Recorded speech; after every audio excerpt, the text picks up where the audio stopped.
João, capítulo 19, nós vamos meditar nos versículos 38 a 42. João 19. É o texto, um dos textos que temos para hoje, e o nosso tema é lições aprendidas num sepultamento. Eu creio que todos os irmãos aqui já estiveram presentes não somente em um, mas em vários sepultamentos. E é um momento de tristeza, né? É um momento que marca o fim da trajetória de uma pessoa aqui neste mundo. É um momento de separação física, né? Mas é um momento em que a gente pode tirar muitas lições. E aqui, esse sepultamento do qual fala esse texto, não é de uma pessoa comum, é o sepultamento de Jesus, o Filho de Deus, Ele que é o autor da vida, Ele que é a vida. Ele disse: eu sou o caminho e a verdade e a vida. Ele morreu, mas ressuscitou. Amém?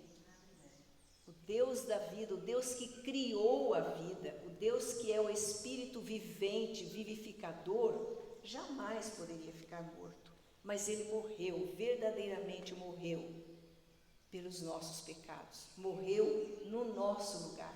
E esse texto aqui conta como foi o sepultamento de Jesus. Vamos ler João capítulo 19, 38.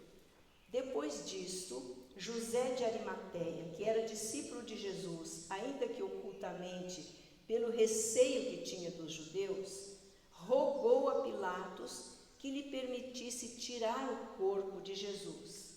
Pilatos lhe permitiu. Então foi José de Arimateia e retirou o corpo de Jesus. E também Nicodemos, aquele que anteriormente viera ter com Jesus à noite, foi, levando cerca de 100 libras de um composto de mirra e aloés. Tomaram, pois, o corpo de Jesus e o envolveram em lençóis com os aromas, como é de uso entre os judeus na preparação para o sepulcro. No lugar onde Jesus fora crucificado, havia um jardim, e neste um sepulcro novo, no qual ninguém tinha sido ainda posto. Ali, pois, por causa da preparação dos judeus e por estar perto o túmulo, depositaram o corpo de Jesus. Que o Senhor fale ao nosso coração. Essa foi a nossa oração ainda há pouco e continua sendo. E eu gostaria de convidar você a meditarmos juntos nesse trecho em espírito de oração. Vá orando no seu coração e pedindo: Senhor, fala comigo, me ensina, me corrige, me consola, me encoraja, me dirige através da tua palavra. Amém? Então, o sepultamento é um evento carregado, o sepultamento de Jesus é um evento carregado de ensinamentos, carregado de coisas profundas. Não é um sepultamento comum, tem muitos significados aqui. A dor, né, é evidente, porque um sepultamento nunca é sem dor. E no caso aqui de Jesus, aparentemente era uma derrota, como aquele que alguns esperavam ser o libertador, o Messias, acaba dessa maneira, morrendo na cruz, exposto ali nu, depois de ter sido injuriado, açoitado, depois de ter sido julgado num julgamento absurdo. Ele carregou a própria cruz como o pior de todos os criminosos, aos olhos de toda Jerusalém. Foi crucificado num monte fora da cidade, tudo para cumprir o que as Escrituras tinham dito sobre ele. Mas até então os olhos dos seus seguidores estavam embaçados, cegos, eles não estavam vendo e relacionando aquele fato maravilhoso com as profecias. Ainda não estavam entendendo. Ali só havia dor, angústia. E aqui no texto fica claro que nem esses seguidores que ficaram com ele durante todo o seu ministério terreno estavam presentes no sepultamento, não estavam. Aqui nós vamos encontrar no sepultamento de Jesus 2 personagens. E é interessante nós aprendermos alguma coisa com esses 2 que sepultaram o Senhor Jesus. O primeiro deles é José de Arimateia. Tem uma mutuca por aqui, né? José de Arimateia. Arimateia era uma cidade pequena de onde ele vinha. Seu nome era José. Quem era esse homem? Em Marcos capítulo 15, versículo 43, há uma palavra interessante aqui. Vamos olhar? Marcos 15, versículo 43.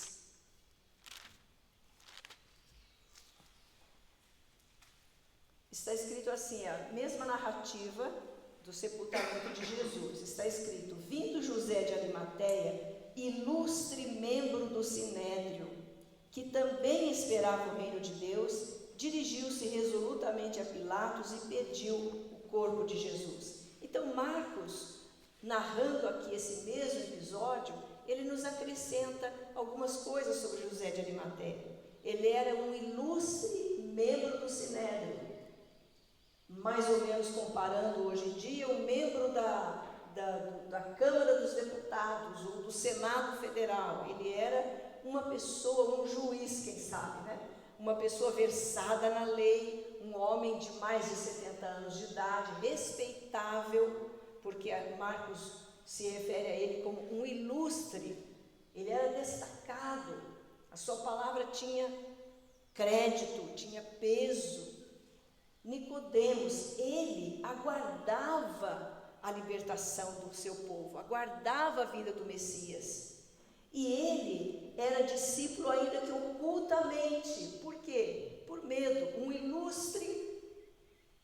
Um ilustre cidadão, componente do Senado, componente do Conselho do Sinédrio dos Judeus, temia os seus próprios compatriotas, tinha receio. Quantas vezes há em nós esse receio, né? E diante de uma situação a gente prefere ficar calado e não nos declarar como seguidores de Jesus, discípulos de Jesus. Mas há um segundo momento na vida de José de Arimateia que quebra todo esse perfil. É este momento aqui do sepultamento. Aqui há um segundo José de Arimateia, há um outro transformado. Não sabemos em que momento aqui ele, de tímido e que se ocultava por meio dos judeus, dos seus compatriotas, vai resolutamente a Pilatos, o governador romano. E ali ele pede a Pilatos: agora não importa mais, eu me declaro seguidor de Jesus, porque eu quero prestar a ele a minha última homenagem. Eu quero retirar o corpo dele da cruz e prepará-lo para a sepultura. Era comum e era usual entre os judeus, quando alguém falecia, eles tratavam o corpo da seguinte maneira: eles lavavam e passavam ungüentos, perfumes, especiarias naquele corpo, como sendo algo assim, uma demonstração de respeito, de carinho, de honraria. E aí eles envolviam em lençóis de linho e sepultavam. Cada família procurava ter o seu túmulo. Nós vemos isso desde Abraão, lá em Gênesis, Abraão comprando um túmulo para sepultar a sua amada esposa Sara, que havia morrido. Ele não era dali, daquela localidade, então ele não tinha ali um túmulo. E ele comprou, e aquele túmulo passou a ser de propriedade perpétua dele. Ali ele mesmo fora sepultado mais tarde, e da sua família. Os familiares de Jesus casa nunca. Como que ele teria um túmulo? Sua família, se tivesse alguma coisa nesse sentido, teria lá na Galileia, ao norte, e ele estava ali, no centro-sul de Israel, bem distante. Ele não tinha nem onde reclinar a cabeça.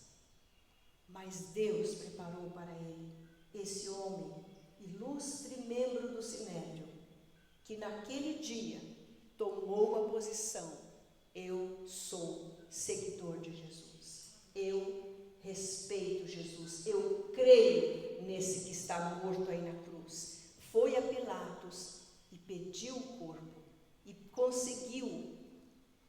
Pilatos concedeu a ele e ele foi lá e retirou o corpo de Jesus da cruz. Agora, junto dele, aqui aparece no versículo 39, o segundo personagem no sepultamento de Jesus, Nicodemos. Quem era Nicodemos? Quando a gente fala em Nicodemos, imediatamente nós pensamos naquele que, João capítulo 3, né? Aquele que foi procurar Jesus à noite, certamente para não ser visto por ninguém, ele foi procurar Jesus. E ele não entendeu ali naquele momento a conversa de Jesus e a palavra de Jesus. Jesus falou do novo nascimento, ele achou que tinha que virar neném de novo, entrar na barriga da mãe, nascer outra vez. E Jesus foi explicando para Nicodemos. Quem era Nicodemos? Também Nicodemos fazia parte dessa câmara alta. Também Nicodemos era na faixa dos 70 anos para lá. Respeitável, conhecedor profundo da lei do Senhor, sem entender o básico da lei. Precisa nascer de novo. O básico da fé precisa nascer de novo. Religiosidade não leva ninguém para o céu. Religiosidade não faz alguém se tornar filho de Deus.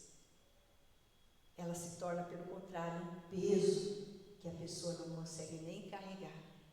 Mas ali estava o libertador, aquele que disse assim: tomai sobre vós o meu jugo e aprendei de mim, que sou manso e humilde de coração. O meu jugo é suave, o meu fardo é leve. Ele não põe sobre nós nenhum fardo, ele tira o nosso fardo. Nós não temos que carregá-lo num andor, ele nos carrega nos seus braços. Ele é o Rei dos Reis, o Senhor dos Senhores. Será que Nicodemos entendeu isso? Naquele momento nós temos a impressão ali, lendo João 3, que não entendeu. Mas há um Nicodemos no meio do caminho, e depois um Nicodemos lá no sepultamento de Jesus. Vamos ver o Nicodemos no meio do caminho. Abra ali a sua Bíblia, volte umas páginas, umas folhas atrás ali, até o capítulo 7, no versículo 50 e 51, nós temos uma postura do Nicodemos. Jesus estava sendo, os guardas foram para prender Jesus e voltaram sem prender Jesus. Não era a hora nem a maneira, e Deus não permitiu. E eles voltaram e disseram assim para aqueles que os tinham enviado, que eram os sacerdotes e os fariseus: jamais alguém falou como esse homem, nós não conseguimos prender. E aí aparece, eles ficaram furiosos e falaram: vocês também vão acreditar nele? Aí então Nicodemos, verso 50, Nicodemos, um deles que antes fora ter com Jesus, era aquele lá do capítulo 3, perguntou-lhes: acaso a nossa lei julga um homem sem primeiro ouvi-lo e saber o que ele fez? Aí os colegas dele repreenderam duramente: dar-se-á o caso de que também tu és da Galileia? Examina e verás que da Galileia não se levanta profeta nenhum. Mas Nicodemos aqui já demonstra que algo dentro dele mudou. E ele teve a coragem de, diante dos seus colegas ali, fariseus, membros do Sinédrio, ele dizer: Por acaso a nossa lei dá direito a gente a julgar alguém sem ouvi-lo? Vamos ouvi-lo primeiro, vamos saber o que ele fez, quem é ele, o que ele tem para dizer. Falando assim, Nicodemos já se coloca perto de Jesus, como aquele que crê que ele tem algo a dizer, precisa ser ouvido primeiro. E no sepultamento de Jesus, voltando ali para o nosso texto de agora, João 19, nós vemos Nicodemos fazendo uma atitude linda de alguém que se rendeu a Jesus. Olhe comigo no versículo 39. E também Nicodemos, aquele que anteriormente viera ter com Jesus à noite, foi levando cerca de 100 libras de um composto de mirra e aloés. 100 libras, mais de 30 quilos de perfumes, ervas e perfumes. Mais de 30 quilos. Nós compramos às vezes um frasquinho de perfume assim, 80 ml, 50 ml, né? E não nos importamos com o tamanho do frasquinho, às vezes menos pequenininho, nós queremos a fragrância, né? O cheiro, o aroma, a qualidade. Então, pensa, mais de 30 quilos. Jesus, a Bíblia é maravilhosa, né? O capricho de Deus. Eu estava lendo esse texto, orando sobre ele, estudando e vendo, e perguntando para Deus, Senhor, mostra aqui quantas coisas preciosas tem. E ele mostrou uma. Por quantas moedas de prata o Senhor foi vendido? 30. Quantos quilos de perfume ele recebeu depois de morto? Mais de 30. Eu não sei para você se isso tem significado. Para mim tem. Muito significado. É como se o Judas traiu Jesus por 30 moedas de prata. Mas Deus providenciou mais de 30 quilos de perfume, só de perfume, e de ervas aromáticas, ungüentos, e preparou lençóis para envolver o corpo. Então nós vemos aqui Nicodemos, é o nosso segundo ponto, né? O primeiro falamos de assumir a fé, a coragem para assumir a fé, no caso de José de Arimateia. E no nosso segundo ponto é a generosidade em doar tudo que tinha, em doar coisas que tinha, né? Quando alguém doa alguma coisa, a gente vê a generosidade do coração. E doar algo que é pessoal nosso é mais ainda significativo. Nicodemos era um homem de posses, porque alguém para comprar naquela época, e eu estava olhando o que isso significa, comprar mais de 30 quilos de ungüentos, perfumes, especiarias preparados para ungir o corpo de alguém, era alguém que tinha muitas posses, e ele estava ali se dando. Agora não era somente aquele que falou diante dos colegas, vamos ouvi-lo primeiro, mas aquele que tudo que é meu é teu. E ele então se doou naquele gesto de amor, respeito, consideração por Jesus. E os dois foram juntos, retiraram o corpo, prepararam, fizeram todos aqueles preparativos, aquelas homenagens, usando os seus recursos para ungir. Quantas feridas físicas ali, quantos rasgos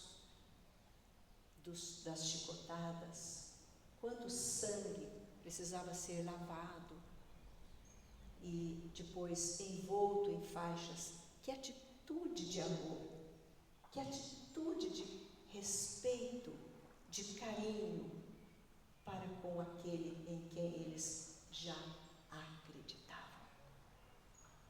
Crer, confiar, é o que Deus deseja de cada um de nós. E então eles sepultaram Jesus.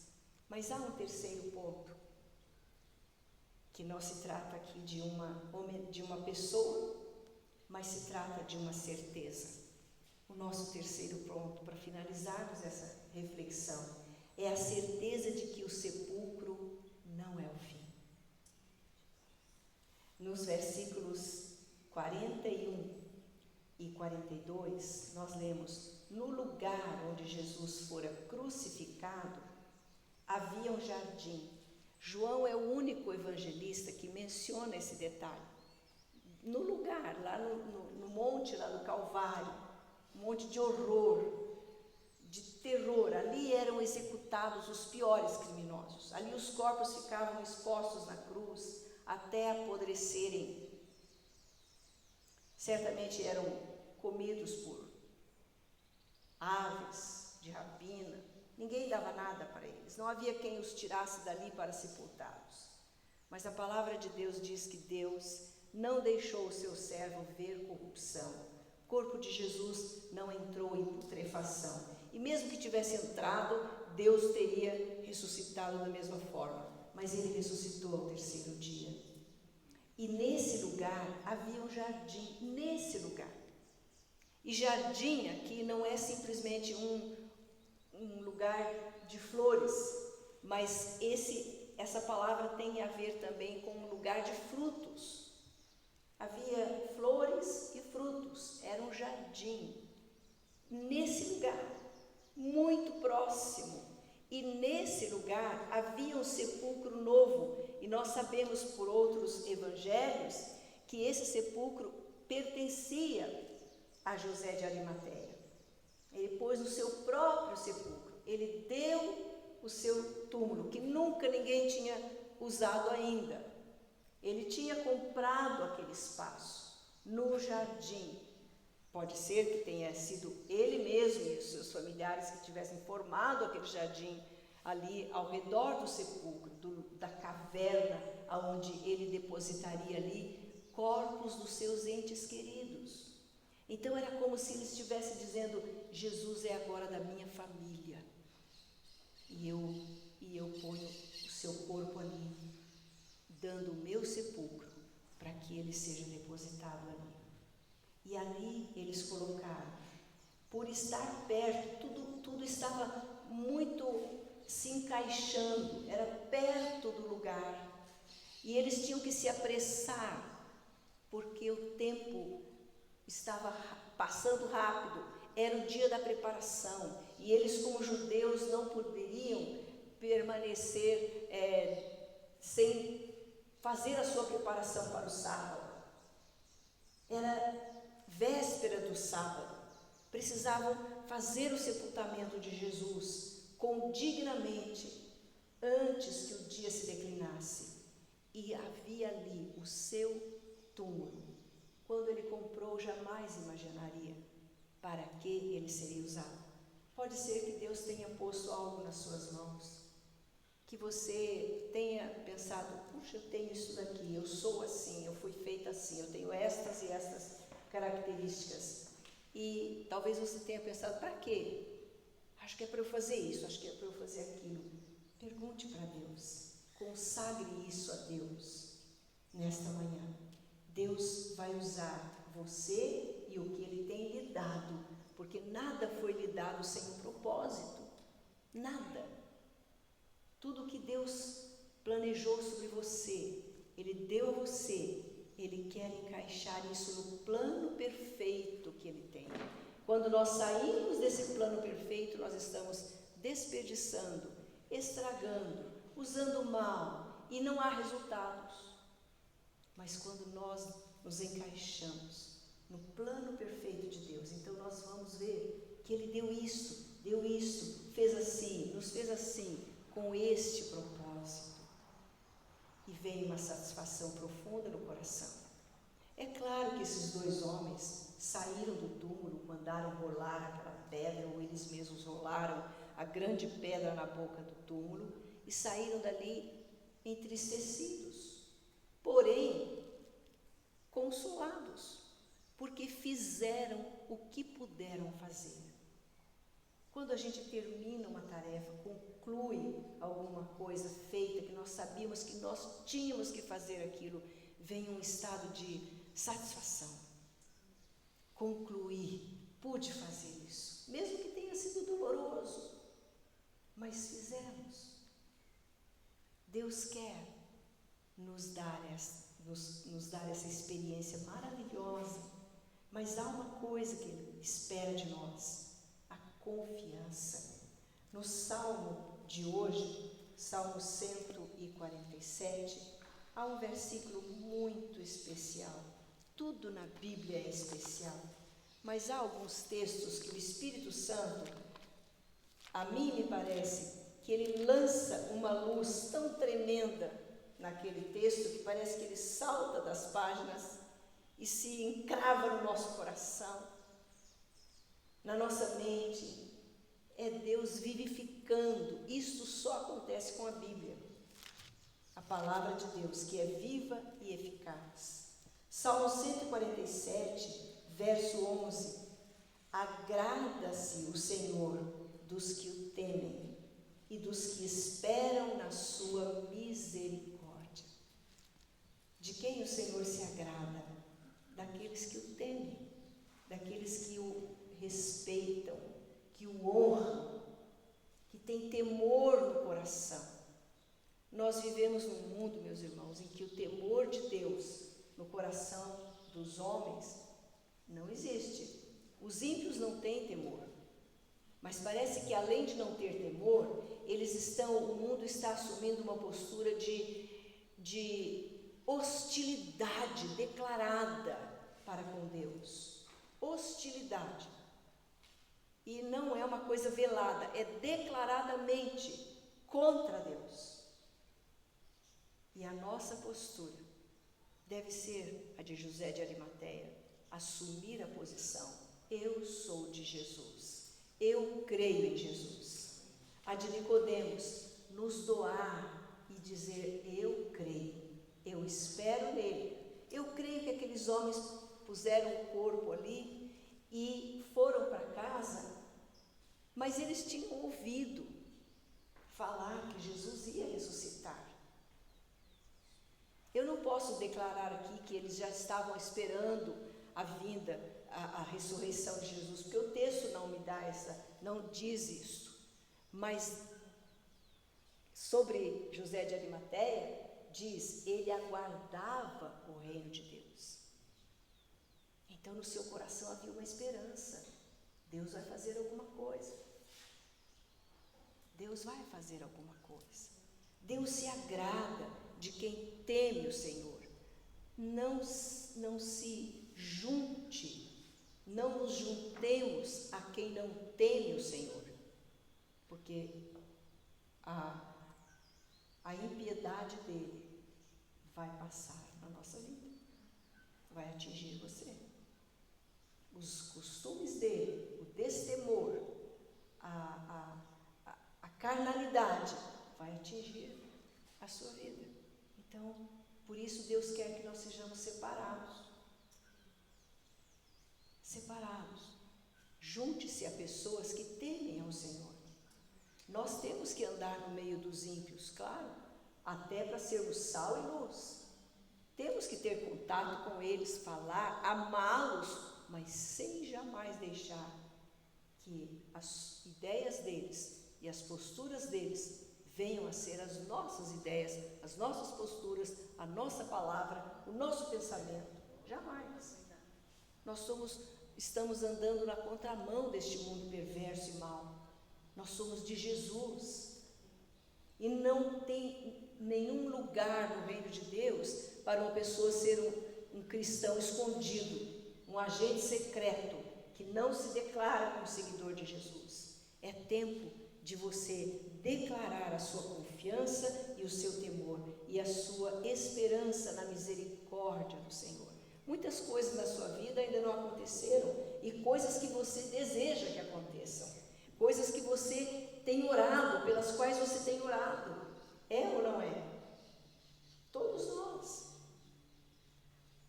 Essa palavra aqui do Salmo convida você a esperar na misericórdia de Deus, a temer o Senhor e crer que aquele Jesus que foi colocado ali, aquele corpo que foi colocado ali na sepultura, não ficou ali. No terceiro dia, aquela pedra foi rolada poderosamente.